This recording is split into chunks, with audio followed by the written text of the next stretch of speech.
बच्चों, आज हम लोग चैप्टर 5 का कुछ न्यूमेरिकल देखेंगे।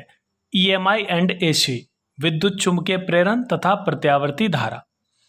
फर्स्ट क्वेश्चन है, the current in a coil decreases from 10 ampere to 5 ampere in 0.1 second. Calculate the coefficient of self inductance if induced EMF is 5 volt. किसी कुंडली में धारा का मान 0.1 सेकेंड में 10 एम्पियर से घटकर 5 एम्पियर हो जाता है। कुंडली का स्वप्रेरकत्व ज्ञात करें यदि प्रेरित विद्युत वाहक बल 5 वोल्ट हो।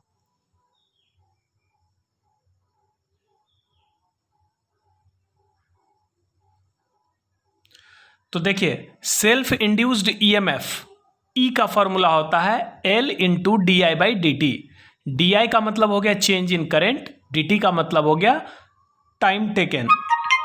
तो जितना करंट में चेंज हुआ और जितना टाइम लगा, यानी रेट ऑफ करंट चेंज। और एल हो गया सेल्फ इंडक्टेंस, ई हो गया सेल्फ इंड्यूस्ड ईएमएफ। तो यहां पर सेल्फ इंड्यूस्ड ईएमएफ का वैल्यू है 5 वोल्ट। जब भी किसी कॉइल में करंट का वैल्यू चेंज होता है तो उस कॉइल में एक ईएमएफ इंड्यूस होता है, जिस ईएमएफ इंड्यूस्ड का फॉर्मूला होता है L into D I by D T. तो इंड्यूस्ड ईएमएफ हो गया 5 वोल्ट, एल का वैल्यू निकालना है। 10 एम्पियर से घटकर 5 एम्पियर हो गया और टाइम लगा 0.1 सेकेंड। तो 10 माइनस 5 ये हो गया करंट चेंज, ये हो गया time taken 0.1 second.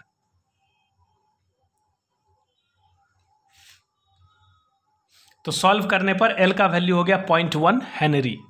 Self inductance का ऐसा यूनिट हेनरी होता है।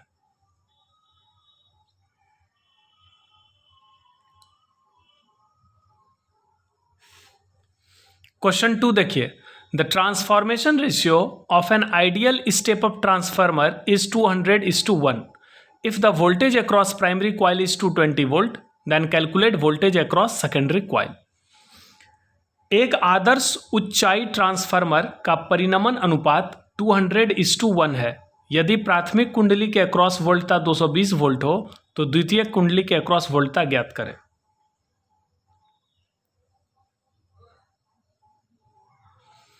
तो देखिए, since V2 by V1 equal to N2 by N1 ये फॉर्मूला होता है, जहां N2 बाई N1 को ट्रांसफॉर्मेशन रेशियो बोलते हैं।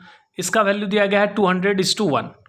V2 सेकेंडरी वोल्टेज निकालना है, जबकि प्राइमरी वोल्टेज का वैल्यू 220 वोल्ट है। तो यहां से V2 यानी सेकेंडरी वोल्टेज का वैल्यू 44,000 वोल्ट आ गया।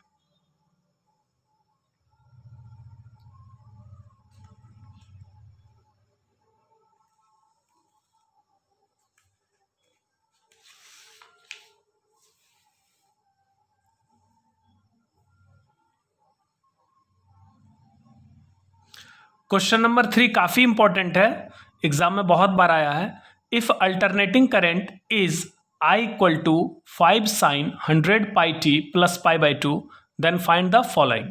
यदि प्रत्यावर्ती धारा I का मान 5 sin 100 pi t plus pi by 2 हो तो निम्न ज्ञात करें।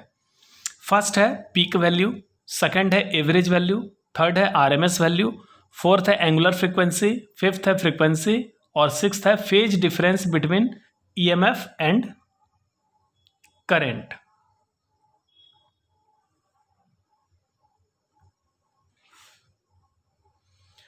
तो देखिए, अल्टरनेटिंग करंट का इक्वेशन होता है I equal to I not sine omega t plus phi. तो ये आई नॉट हो गया पीक करंट, तो पीक करंट का वैल्यू हो गया 5 एम्पियर। ओमेगा एंगुलर फ्रीक्वेंसी का वैल्यू हो गया 100 pi radian per second.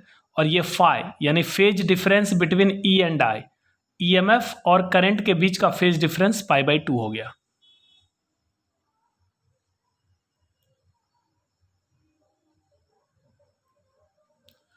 First number देखिए, पीक वैल्यू हो गया 5 एम्पियर। एवरेज वैल्यू का फॉर्मूला होता है 2 by pi into peak value. तो 2 by pi into peak value है 5 एम्पियर, तो 10 बाई पाई एम्पियर हो गया। आरएमएस करंट का फॉर्मूला होता है पीक करंट बाई √2 यानी 5 बाई √2 एम्पियर। ओमेगा हो गया 100 pi radian per second. Linear frequency F equal to हो गया एंगुलर फ्रीक्वेंसी बाई 2 पाई यानी 50 हर्ट्ज हो गया। और फेज डिफरेंस हो गया पाई बाई 2।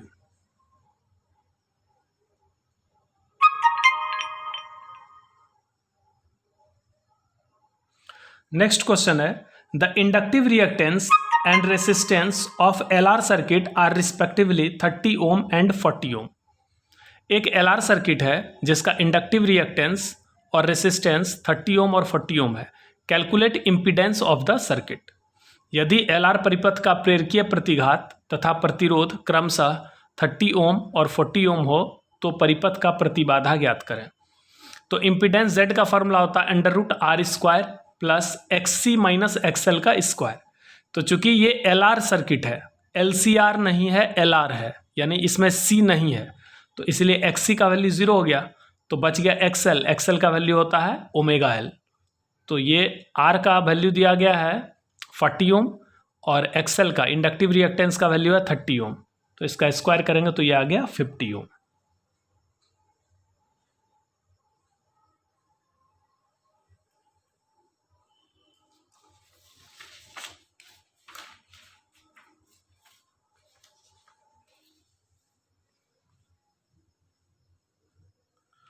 और ये लास्ट क्वेश्चन है N alternating current is represented by, ये AC is represented by E = 300 sin 100 pi t।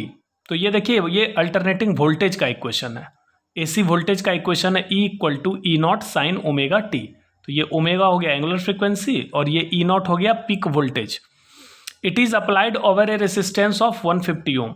तो ये जो AC वोल्टेज है इसको अप्लाई किया गया है एक रेसिस्टेंस के ऊपर जिसका वैल्यू 150 ओम है।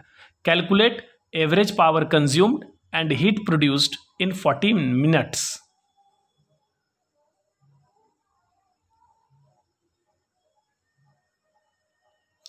तो एवरेज पावर कंज्यूम्ड का फॉर्मूला होता है VRMS into IRMS into cos phi, जहां cos phi को पावर फैक्टर कहते हैं। तो प्योरली रेसिस्टिव सर्किट के लिए पावर फैक्टर का वैल्यू 1 होता है, हम लोगों ने पढ़ा था। RMS करंट का वैल्यू हो गया RMS voltage by impedance. Impedance का वैल्यू हो गया R के बराबर, क्योंकि इस सर्किट में केवल रेसिस्टर है तो इम्पीडेंस का वैल्यू R हो जाएगा। तो RMS current equal to RMS voltage by impedance, तो ये हो गया VRMS into VRMS square by R। अब देखिए पीक वोल्टेज हो गया 300 वोल्ट, तो RMS वोल्टेज हो जाएगा पीक वोल्टेज बाय √2, जैसे RMS करंट होता है पीक करंट बाय √2, तो ये 300 बाय √2।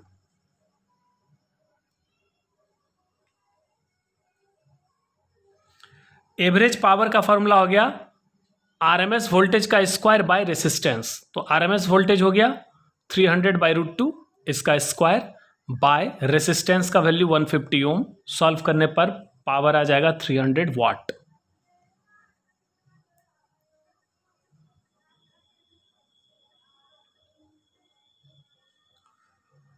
सेकेंड क्वेश्चन है 14 मिनट में कितना हीट प्रोड्यूस होगा।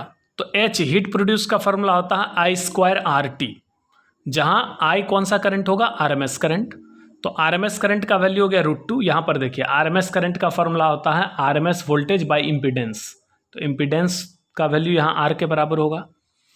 तो RMS वोल्टेज कितना है 300 बाय √2 और रेसिस्टेंस का वैल्यू है 150, तो ये हो जाएगा √2 एम्पियर। तो RMS करंट हो गया √2 एम्पियर इंटू R का वैल्यू 150 ओम, टाइम है 14 मिनट, इसको सेकेंड में बदलिएगा तो 60 से मल्टीप्लाई करिएगा, ये जूल में आ जाएगा। फिर इस जूल को कैलोरी में बदलने के लिए 4.2 से डिवाइड करेंगे, सॉल्व करने पर ये आ गया 60,000 कैलोरी।